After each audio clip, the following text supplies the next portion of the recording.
here with the men's tennis player who is someone that I've been waiting to do this project with for a long time, a part of the Lunch Break podcast, Mr. Louis Van Kemp. First of all, thank you for taking time today to be a part of this, for one. And then two, how you feeling so far? It's cold right now. I know you sport is an outside sport, but how are you feeling? Yeah, I'm feeling good. I mean, thank you for having me here. It's always good, to Yeah, feel like you're part of something bigger. yeah. So It's the it's best of cool. and it's the best of both worlds because obviously this is through Skyhawk Sports Network. You are a part of Skyhawk Sports Network. We'll get into that part later on during this interview, but I will say let's circle back a little bit. You know, guy that's been here now, another season for you coming up. Take me through that journey when you were like, where did you like one? Where are you from, and what was the journey like growing up? So I'm from Brussels, Belgium, just like the main city in Belgium and the capital of Europe.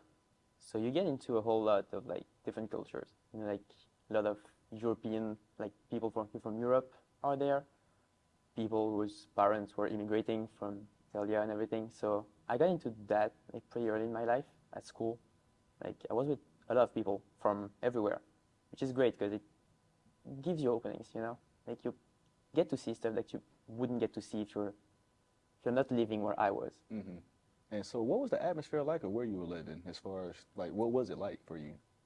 So I'm still my parents are, and when I get back home, I am, and still like pretty nice home and pretty nice place. Like I'm not gonna have the story where everybody cries when you listen to me. Like got both parents still together, Yeah. like only child, like they were doing everything they could to like get me into a loving atmosphere, like got me the thing I wanted, but the things I needed, which is important.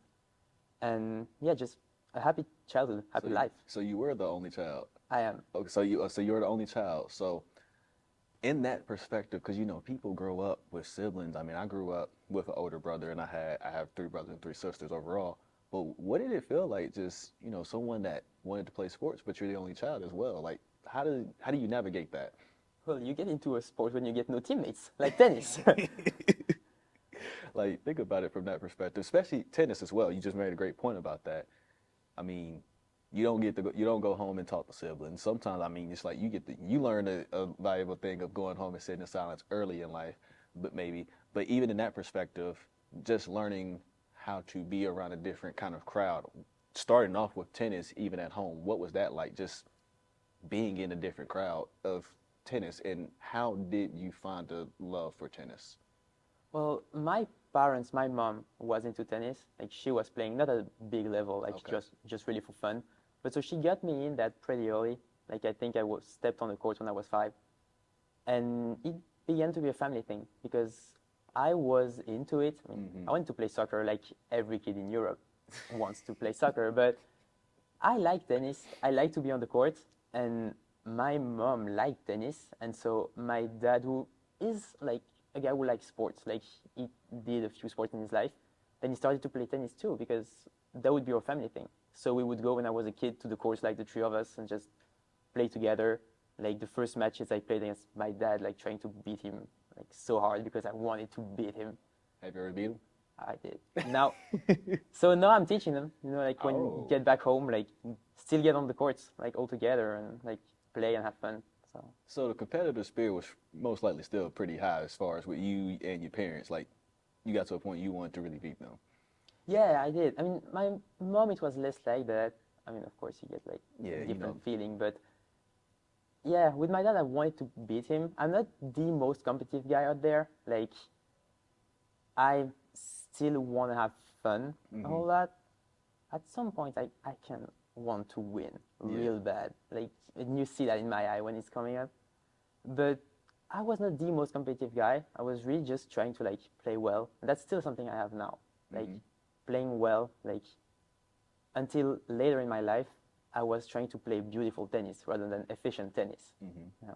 So it still keeps with me a bit. So the competitive spirit was just really coming through you and your dad, but obviously it was still having fun. So you were able to balance that. Because usually I would always see, like me and my dad, we would compete all the time because I played football, he played football. But I'm like, dude, I really think I'm better than you. But But again, it's all from a fun perspective.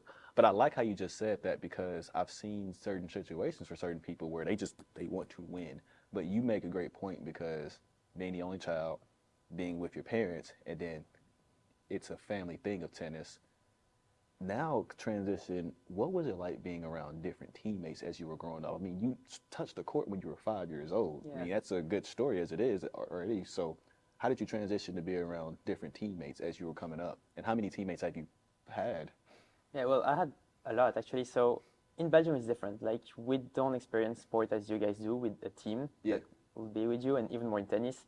Like tennis, you get your bag, you go to a tournament, you're alone or with the person driving you, and that's it. You step on the court, it's you and the person in front of you. No teammates, nobody.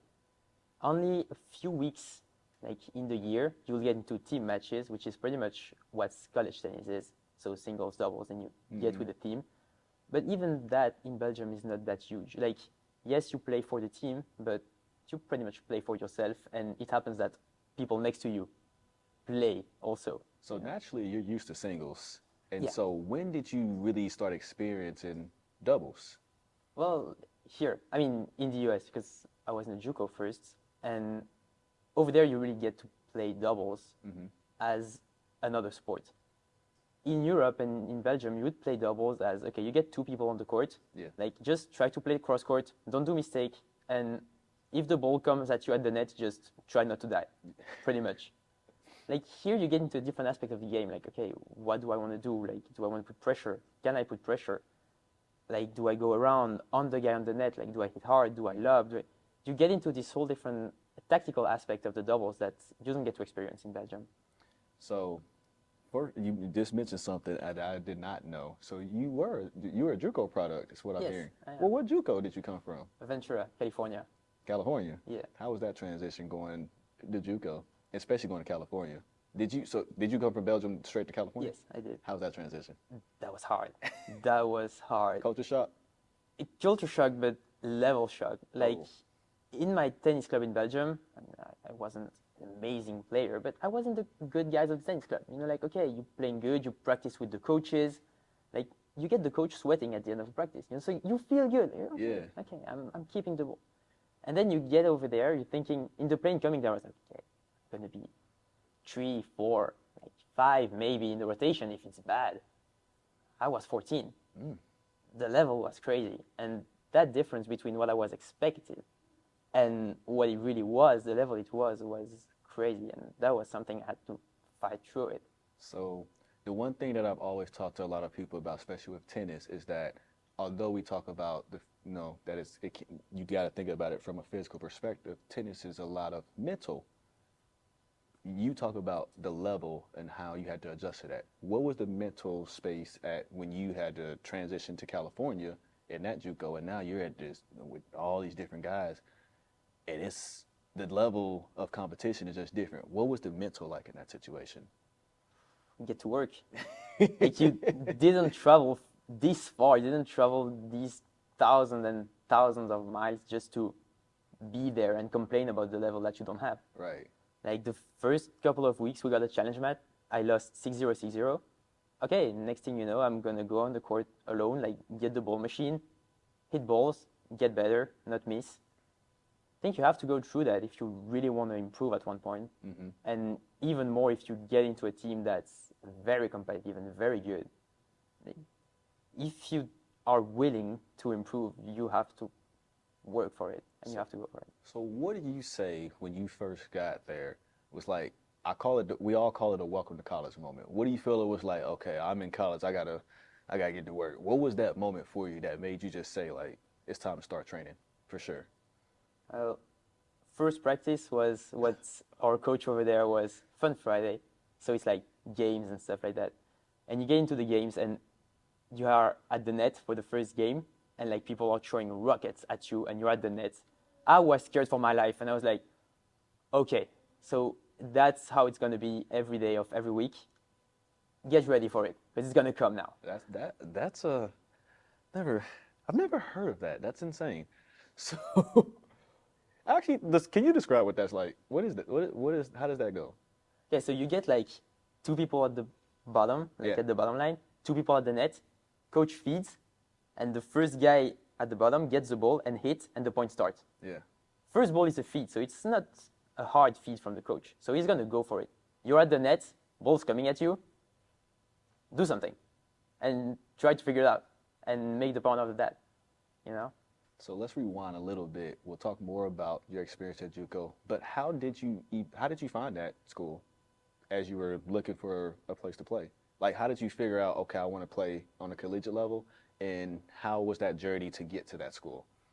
So that was crazy. So when I was 15, something like that, my coach in Belgium like saw that I was interested in like that team aspect. I was always, maybe because I was an only child, but always brought into that team thing. I wanted to play soccer. I wanted to be part of a team. So really young, when we get into this team matches season in Belgium, I have been team captains under 13, under 15, under 17, then into the first like men categories. I had been the team captain because I was one of the only kids who really wanted to play for the team and not only for my personal record. So the coach saw that, my tennis coach saw it, and he told me, okay, you know that if you like that thing, America is doing it like all year long. You get into a team, and that's why you're there for. So I was intrigued, and I wanted to do that, really. Yeah. So I worked for it. I tried my best, and when I was pretty much just before graduating high school, I got into an agency. So I called someone, we paid someone in my family, so he would take videos of me playing, take footages, send it to different coaches, different college, and try to find me a place. Mm-hmm. Then COVID hits, so the place I had to go closed. I mean, the tennis program shut down due to COVID and budget restrictions. So got to spend a year in Belgium trying to figure out if I wanted to keep trying or just start university in Brussels and do something else with my life. Kept fighting, kept trying, and then landed in California. So right now what I'm hearing is just a definition of just being a true fighter. And one, just because of a lot of things that you had to go through on your journey. I forget that COVID was a thing. So the fact that you also had to deal with that as well, but you were having to deal with that and dealing with, like at that time, I was already in college. Like I was on my way out. You were in a situation where you're trying to get your way in. How hard was that? I mean, it was hard, definitely, but I don't think I'm like, when you say true fighter, I mean, that's nice, but I don't feel like I am. Yeah. You know, like I'm not this guy who's gonna like wake up at 3 a.m. to go run in the night. Like, you know, that's that movie image of like the true fighter, like a Rocky type of aspect. Yeah, exactly. Yeah. I'm not like that. Like, I feel like that's the thing. I mean, it was like driving me, so I felt like I had to do it, kind of. I wasn't waking up every day fighting. I didn't feel like I was fighting against something. I was fighting for something, so I didn't really experience it like a fight. And of course, you get some difficult moments, like, okay, the school you were about to take the plane and land in Miami just shut the tennis program, so now what do you do? Yeah. Okay, that's difficult moments. You have to go through it, but I never really feel like I was fighting against something or someone, you know? Well, that's another great observation if you look at that perspective. So now we'll go back to before you got to point in JUCO. How was it that when you started training, when did you start seeing that improvement? Like, wow, like my hard work is actually starting to pay off a little bit more, and I'm starting to really feel that the training that I've really wanted to do is starting to make sense. Because you know, when you're on a journey sometimes with training, especially when you come into college, it's tough because you have to adjust to the level, but you also got to keep up with what's going on along with staying the flow. So how were you able to balance that? Well, I got lucky in a way that the classes weren't that hard. I mean, I was expecting harder, so it gave me time to work on the tennis aspect.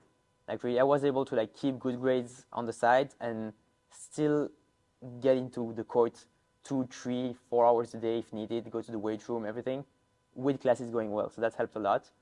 And yeah, I felt like I was improving when these guys I was scared of the first week, the first 2 weeks, I was now going to challenge match against them, doing close scores, maybe not winning, but I was doing way better than I was doing. That's the thing that can help with tennis, even if, of course, every match is different. Like the opponent may not feel as good as he was or blah, blah, blah.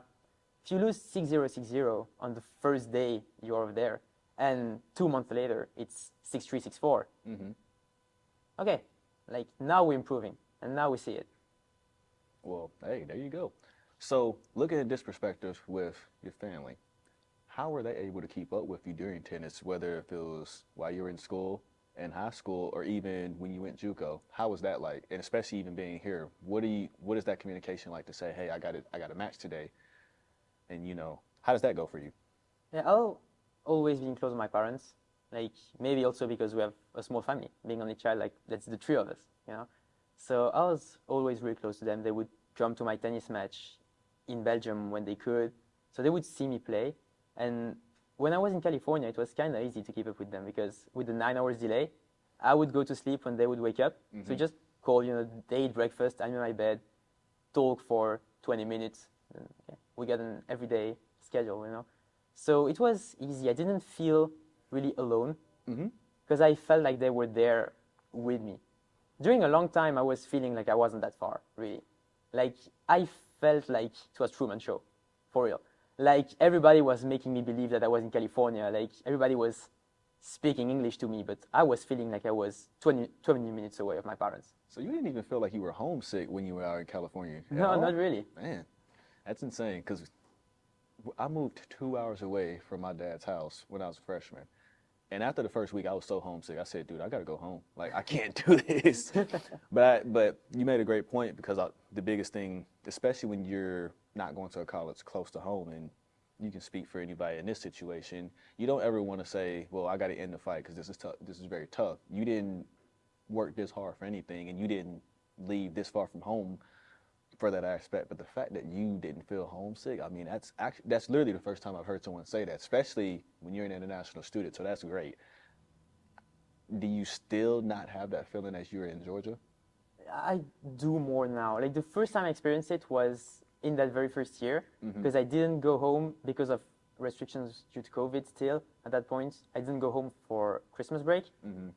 That was long. That month and a half without practice, without classes. Few friends came home, so kind of alone. That was difficult. And since that point, I'm looking forward every time I would step on the plane to go back home. Like the last 2-3 weeks before going home, like now you start seeing like day after day, like, okay, in 2 weeks I'm in the plane. In 2 weeks I'm home. You got a countdown going? Yeah, now start to get, like, I start to count down, but has never felt, except that very first year, never felt like it was impossible to live with it. I had always good stuff around me, like friends to help, like really good people around me. Even my host family in California was amazing with me and with them helping me feel like I was part of their family. So I didn't really feel like my only choice was to go back. Of course, I was willing to go back home to meet, to be with everybody. But I was feeling good where I was every time. So how often, when you're not home, how often do you think about just the atmosphere? Do you ever, because you made a great point about even when you're in California, you felt like you were at home. Did you ever feel like there were certain situations where you would go somewhere, it's like, man, this kind of gives me like the home feeling? Do you ever have those situations? Yeah, I mean, really in California, I'm still super close of my host family over there. For Thanksgiving, I was over there. Just they would, like, put the couch. I would sleep on the couch with everybody. Like we had another teammate, Utah, with the team here that would come with us because he was in the same JUCO as me. Yeah. So that feels home, really. I don't know if I got the exact same thing here because it was different. Like in the dorm first, then like now, not in the host family. That feeling is different. I don't think I have that same home feeling, but I know that I got home at multiple places, and I have multiple people to talk to, and like with who I can talk about how I'm really feeling inside. So now that we're on this part, getting ready to transition. Now that that you're really not in JUCO as much anymore, and you're looking for a new home. How did you figure that you were coming to Point? Well, it started. I came here in January of last year. It started with coming California for the new season, thinking with what my coach had told me and what I hoped that I would be in the team playing. And I figure I'm in rotation number 8, 9, so still outside of it. And I'm thinking, okay, maybe I can fight for it and like get number 6, but okay, even with the number 6 in a JUCO over there, like it's gonna be worth it. So I was thinking, okay, I get no scholarship over there. My parents are paying big money.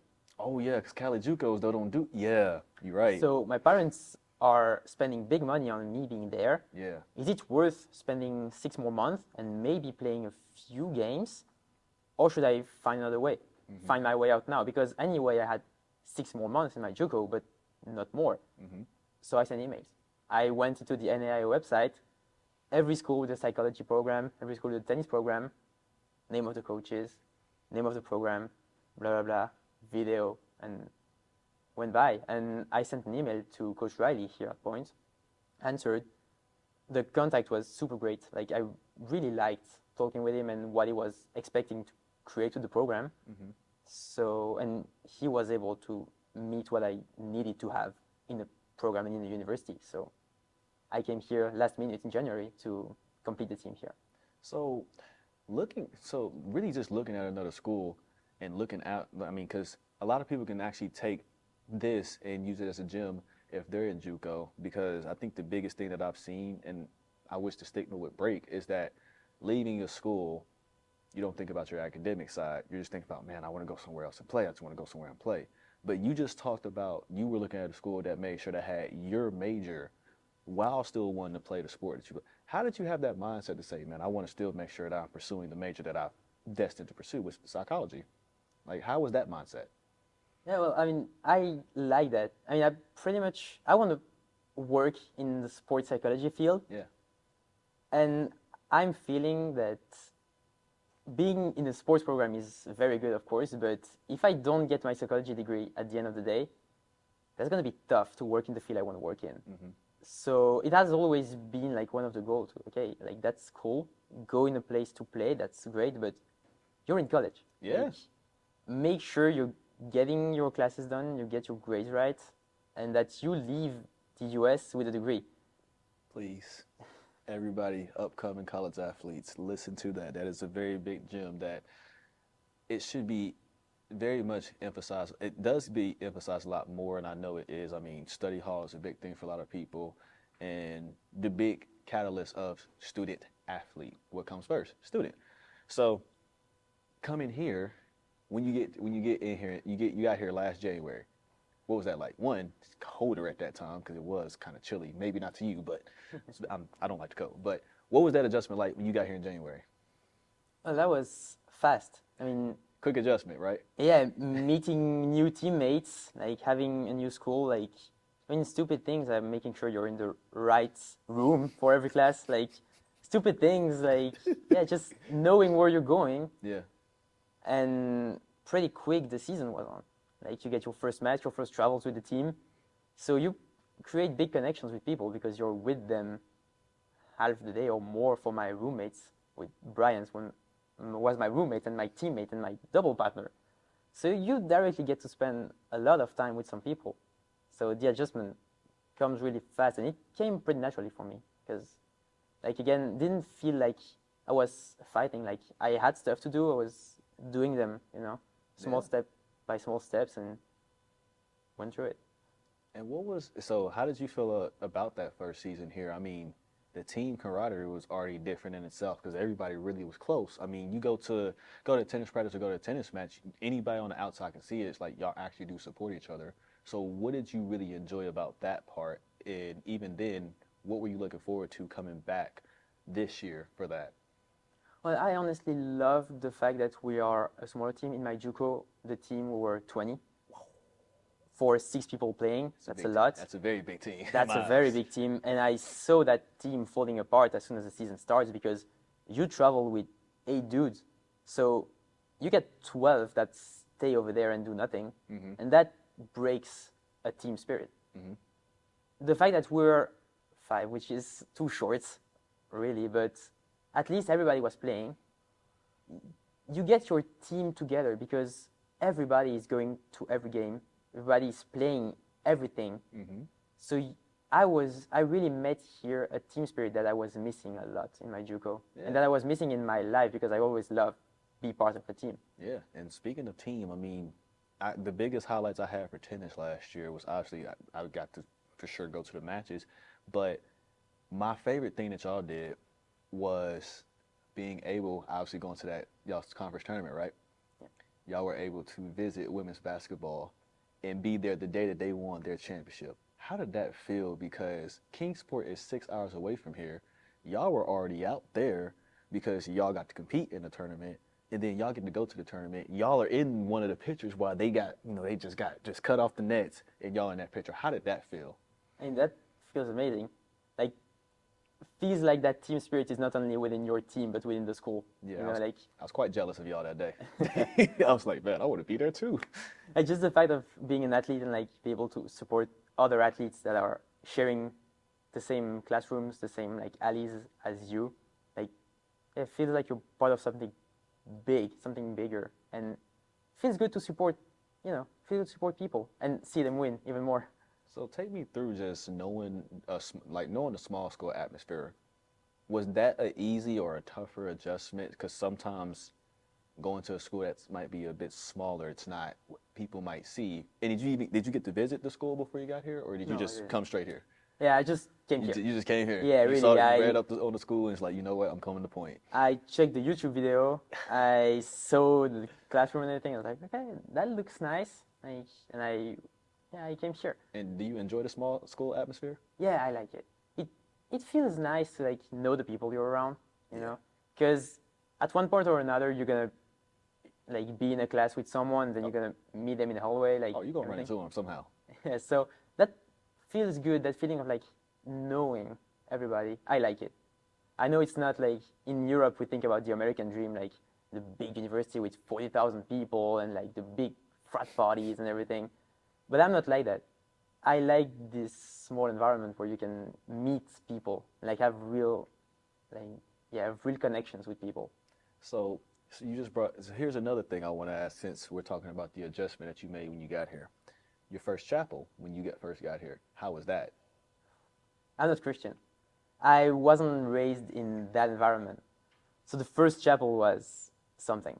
Like, I mean, it's not even something that Christians do in Europe to have that big of a show, kind of, to really put energy in it. Mm-hmm. You know, in Europe, it's very like old school. Like everybody's gonna be in silence. These old buildings, like cathedrals and churches, like very old, and Yeah. be in silence and listen to someone without talking.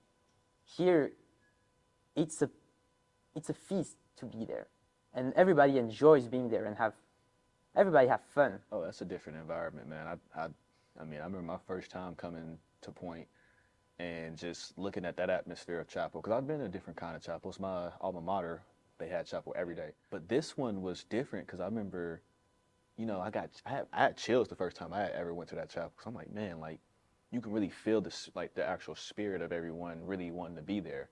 Mm. What was a turning point for you during, whether if it was the spring semester or whether this fall semester, it's like, man, it's starting to really feel like I can really plant my feet here for a little bit and this is becoming home. When did you get that home feeling here, as far as like you like the atmosphere, you like chapel, you like what you get to do, and then you're getting involved more on campus? How do you feel about that? And I mean, when you get your first like real friends, like your first home game, yeah, like seeing people coming to your first home game, that was the first official game I played as a college athlete. I mean, not the first one, but the first one home. And Yeah. in JUCO, I never played an official game. So being in my first home game here and see people that you met in hallways and that are there to support you, I felt good. yeah. Okay. So people care. Because Feast, they'll show up, and they're one of my favorites when it comes to showing up. But I actually took from them like, all right, well, if they're showing up, there's no excuse other people can't show up. And so I would make it a duty to show up, one, take pictures, and then just support more. And then this year was a different adjustment because y'all went to LaGrange, but LaGrange obviously is not really a road game to me because it's down the street. And we go into that, and I see a lot more people than I anticipated to see from Point. It felt like it was our home match. Yeah, exactly. How do you feel about those kind of situations when you get to see people, regardless how far it is, they're going to travel and they really want to support? I mean, that was amazing. Like, see people with like signs. I mean, I know Utah. Utah. Like, Utah is like my friend. Like, we're super close because we spent all of years together since I'm in the US. So, and I know he was like me, didn't play in JUCO. Like, it was his first game in college That day? that day. Oh, And yeah. seeing people coming to cheer for him, like, I was so happy. Like, They had a sign made for him and everything. that was so nice. And just, yeah, this feeling of, okay, we're away, but we're not away because we're going to have people caring for what we do. So in the aftermath, my favorite thing after that match was, because I think that was the night of the volleyball game. So that weekend, that's when the video came out for tennis, just for a few highlights. Because I'm like, man, we need to put this footage out. The way y'all smiled when that video was shown, because remember, I didn't put it on social media yet. I just said, hey, I think y'all need to come in this press box, because I showed it at the soccer game. I said, I need y'all to watch this video, but I need you to play the video first and then watch it while it happens. And just the way it was something about it, just the way y'all just lit up, just seeing that just made me feel good from my perspective, from my job, because my job is to serve student athletes here, but it's something I take a big pride in doing. But just knowing that you had footage on you and just videos, pictures, I mean, it was an article, the basic stuff that we're supposed to do, but the stuff that people don't think about. How did that feel? Like, man, I got a picture of me from a tennis match, or I got multiple pictures. I mean, I saw you post a picture. Yeah, right. I mean, how do those things feel when you, knowing as a college athlete is getting what a college athlete should get? How does that feel? It feels good. Like, I mean, we play tennis. We know it's not the most popular sport. We're not going to have like the biggest fan base in the school ever. Yeah. But seeing that people like you care about it, like you're going to do the article, you're going to take the pictures, you're going to do all that stuff, that means a whole lot for us because we're not used to get these things. So, yeah, seeing our faces at halftime of a soccer match, that was so great. Well, let's rewind since we're talking about media. I remember last year, y'all had y'all's first media day. Was that the first ever media day that you've had before, or have you had some previously? And if so, how do you feel about those? No, it was like the first real media day because we're just in my JUCO just taking a picture to put on the website. Nothing really crazy. Come here, see all the stuff over there, like the camera, the lights, everything. Shout out to Trinity. Yeah, that was amazing. I was there and okay, so that's a real deal now. Yeah, because I remember it's like, yeah, we need to set a tennis media day. Okay, y'all had so much fun. Like, it wasn't as many of y'all that day, but y'all were eating it up. Like, I remember I went back and looked at the pictures. I was like, oh yeah, we gotta do this again for tennis. Like, it felt like y'all really wanted to be there, but it also felt like just y'all wanted to have fun. Like, it didn't feel like a serious day, because sometimes those days can be very serious because we have to get people in places, but also it's like y'all are kind of in our world for a little bit, so just follow our directions. But it got to a point like, hey man, what do you think? Like, I remember you did one of your poses with your tennis racket. You had the ball on it. I think you took it. It was like 4 takes you did. It actually turned out well because I used it on the graphic. Yeah. But I mean, just kind of placing your feet here now, what do you look forward to, and what do you feel like this upcoming spring season is going to be for you? I think something you said just before with like being happy. Yeah. It helps us a lot. It helps a lot that a lot of us are internationals. Mm-hmm. So we're not used to that. Like, we see Media Day as something for either professional sport in our country, or something in the US that we dream of. Yeah. So I was like a kid thinking about it's our first Media Day. I was a kid coming here, like making sure I was like, ready. Making sure I was looking good because, and I think that's one of the reasons we had so much fun that day, and we still have when we do things like that. It's because we're not used to it. Mm-hmm. So it helps a lot. So as we look at the journey, kid from Belgium, right? Now you're in West Point, Georgia. What would you say to your younger self if you can go back and talk to him? I think I would tell him to be proud, because I would be proud. Sometimes I think about it, like when I do a bad match or something, like I think about like how I'd feel. I would feel happy to be here, Because I remember of me, like, it wasn't that long ago, but when I was thinking I would never go to college in the US, like, so much happened. Yeah. So just, even when you think it's hard, like, try as much as you can. Keep trying. Even if you think there is like 1% chance it's gonna work, try it, because if that percent chance happens, you will feel good that you tried. So definitely your younger self would be proud of the person you are today, is what you're telling me. I Which, think so. hey, I'm proud of you in general already. So, but another thing, if you were able to get on the court with any of your favorite tennis players of all time, regardless of who it would be, give me two people, any level. First, I would go with Rafa Nadal, because when I was a kid, I wanted to be like him so bad. Lefty, so it helps. Yeah, you are And lefty. I had, like he was at that point, so long hair, the band, like the big band, like Like the thick one, the thick yeah, man. the thick band. Like, I wanted to look like him because I wanted to play like him, because this Yeah. guy was a beast.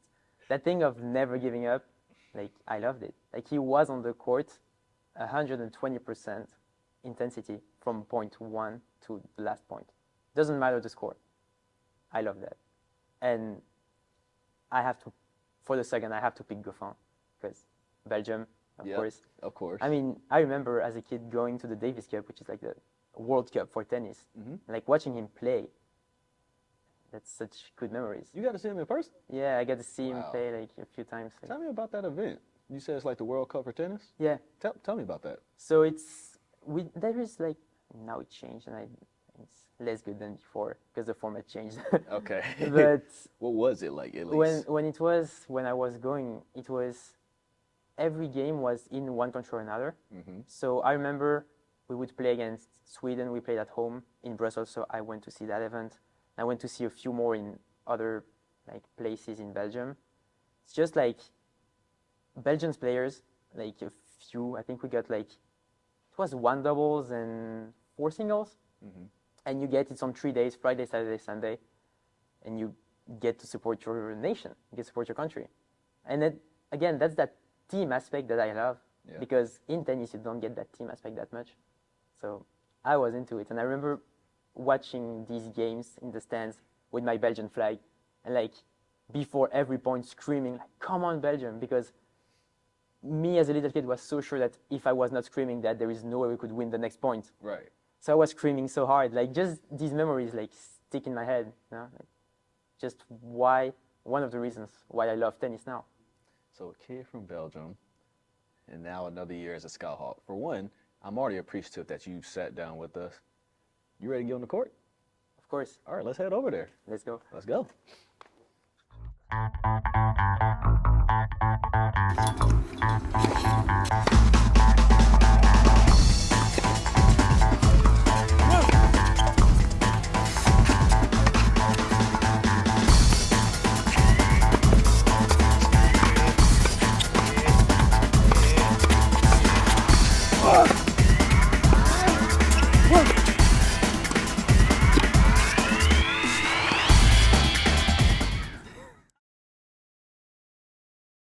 Okay, Louis, so this is your sanctuary. Exactly. Take me through, what is your mind like when you get to be on this tennis court? Think about all of the things that you deal with in life. Does that just free away when you get on this court? I try to, at least. It's not always easy, but when I get here, especially to play a match, I like to go right there, bottom of the court, against the fence, put like meditation music for 3-4 minutes, eyes closed, trying to empty my mind of everything, then we're ready for the fight. So, obviously, preparing for the match before you step on the court, that's a different kind of mental preparation. How's the mental preparation when you actually step on the court? Obviously, you're doing your ritual, but just the whole fact of like, all right, I got to make sure I do exactly what I've been practicing and translate it into the match. How do you just break it down and make your own game plan, basically? Well, I think a lot, so I try not to think too much, actually. This thing I do before the match helps me to like, get my mind empty of everything, because if I get on the court and it starts to get not really the way I want, I may start to be frustrated and think too much. That's on what I need to focus. Make sure that I stay focused on the right thing and on the very few things that I need to focus on. I know how to play tennis. I didn't lose it the night before the match. So when I'm there 5 minutes with eyes closed, that's what I remember. You know how to play tennis, you know what to do.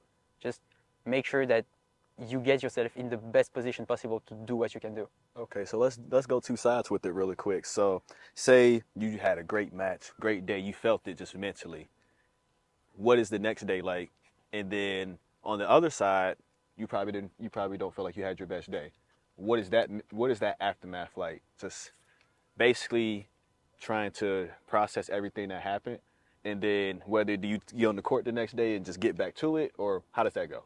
Well, it's always easier to go to school and to the courts after a big day, of course. Yeah. Always easy to come back here after a big win and check out all the teammates and you got a big game. So that's always great. But life goes on. Like at the end of the day, you get two people on the court. One's going to win, one's going to lose. Yeah. You can make the most of it and play the best you can. You're going to lose games. And I know it. I think every tennis player knows it. So if I get a bad day, it happens. Like coming here next day, giving everything I can at practice, and make sure that even I know I'll most than likely lose again, that I'll not repeat the same mistakes when I lose again. So stepping on this court, really take me through when you were first on this court as a 5-year-old, not even on this court, but just on a tennis court. What was the feeling knowing that, wow, this might be a sport that I actually get to play for the next few years? Not that it hits you the first time you play it, because the first time I ever played a sport, I hated it and ended up being something I loved. But when did you feel like this became a sanctuary for you when you were younger? Well, when I was a kid, I was annoying on the court. My coaches hated me because every kid was doing some small games on the side. I wanted a racket, I wanted the ball, I wanted to hit the ball. I was not hitting the ball. I was like just going around the ball, and I was pissed off. And my coach wanted me to try to do it properly, but I wanted to hit that ball. Yeah. So at first it was difficult, and it has been like a big source of frustration for me when I was a kid. But I mean, I always liked it, and I always enjoyed coming back on the court. Even though on the Monday I did a super bad practice and the coach was mad and I was mad and it was awful, on the Tuesday I wanted to be back here. I wanted to play again. I wanted to get that feeling of having that clean shot. That shot that you hit and the ball sounds good, the ball goes where you want it to go. That's what I love about it. Yeah, I mean, you brought up a great point. I mean, basically just getting to process it, go to sleep, and then come back the next day clean slate. Is that something that is naturally what you do, or is that something that really goes within the sport of just trying to make sure you're on a clean slate? I hate not having solutions. So if something's not going well, I'm gonna find solutions. Doesn't matter what it takes. If I need to spend 4 hours on that court trying to find the solution, I'll do it, because I cannot go to sleep and sleep well if I don't know the solution to my problem. Okay, so that's actually a great point. I'm glad you said that about a solution. Has there ever been a situation where you're trying to figure out the solution, but it takes longer than it may need to? Like sometimes, maybe a solution doesn't take 5 or 10 minutes, maybe it takes a few hours. Have you had those situations? And in that situation, that's where another part of the mental kicks in. How do you stay composed to not lose it because you're trying to just figure out the solution to be better? Hey, it's happening all the time. I mean, the matches where you don't have to figure something out, it's gonna happen one time a year. Yeah. Every other game, you'll step on the court and, oh, man, my backhand doesn't feel good today. My forehand cross court doesn't hit quite right. You have to manage around it every time. Every time you step on the court, you need to figure what's working, what's not, and with what's working today, what can I do to make my opponent struggle? That's the thing. So is it a big difference from practice to the match? As far as like practice, does practice seem tougher sometimes?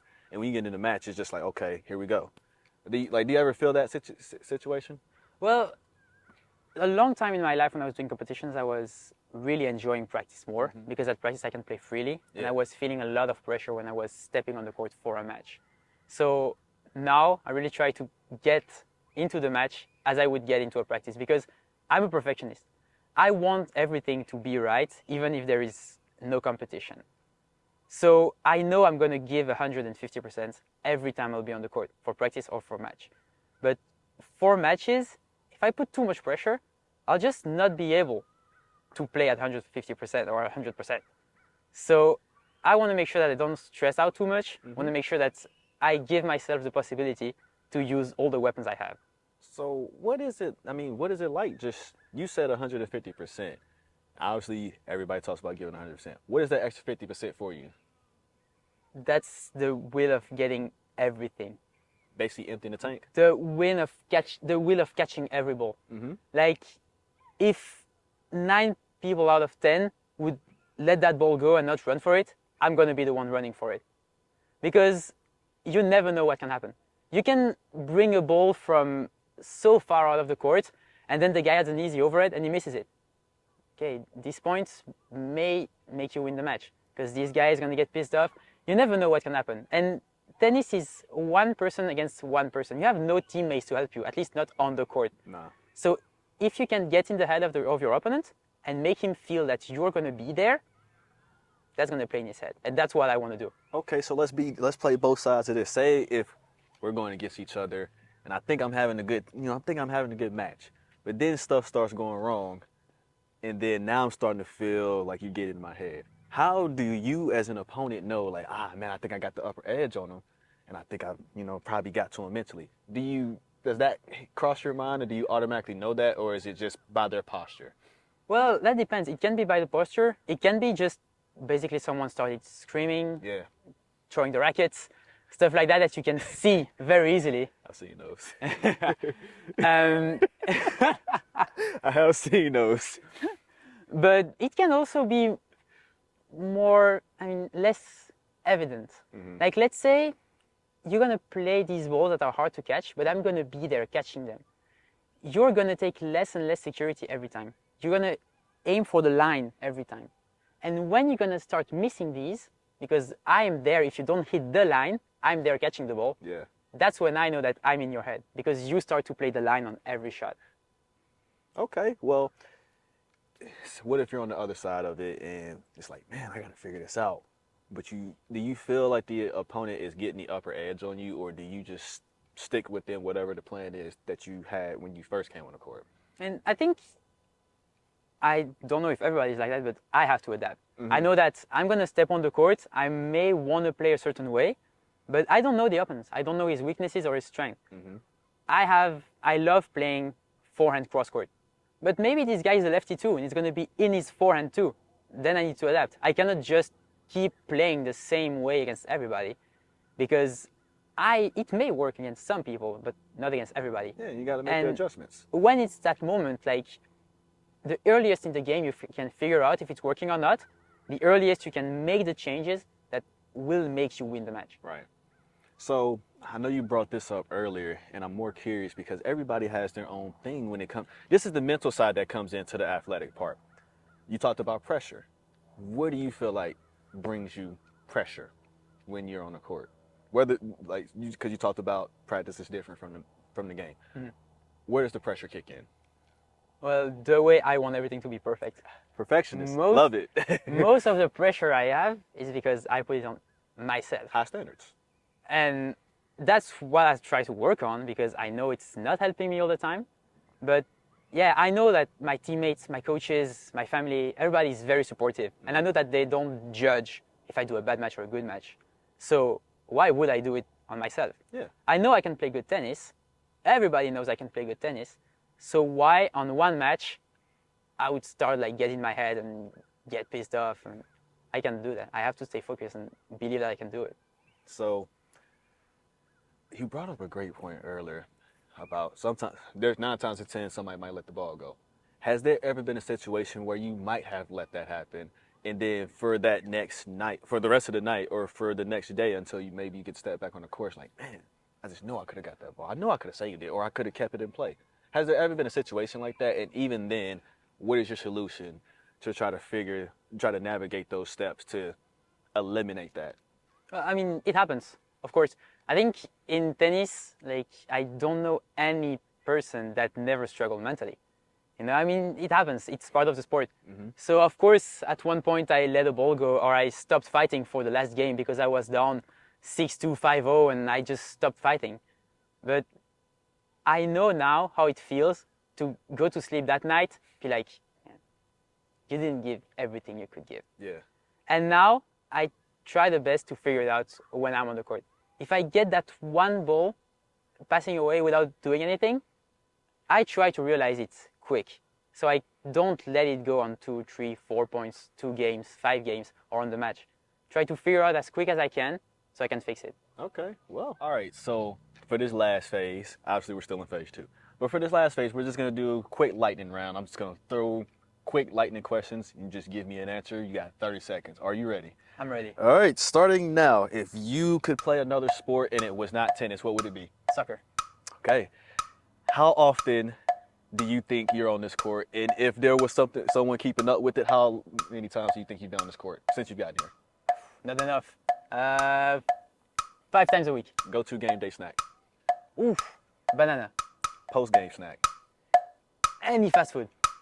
What's the go-to song you're playing before a match? Vald, non-stop. So for this special podcast episode, Louis, first of all, I want to say thank you for, one, joining us for Skyhawk Sports Network, even though you're on our staff. So it's nothing new that you haven't seen. But on this side of the fence, you brought me into your sanctuary. You let me see exactly, basically how you train and just how you approach everything.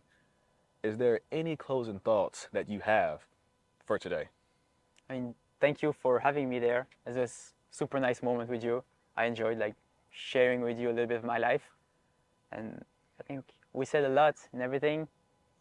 So here's my last thing that I'm going to ask you to do. One, for anyone that is not a collegiate player for tennis and they want to be, what is your advice to them? Look in that camera and tell them. Work. I mean, it's hard. Tennis is hard. Like, you feel alone every time you step on the court, or you may feel alone, but you're not. Like, coaches, teammates, they're here to help you. You're gonna struggle mentally, physically. First years, weeks, month at college may be difficult, but you're gonna make it. That is Louis Van Kemp, men's tennis. Anything else for it? Thank you. Thank you.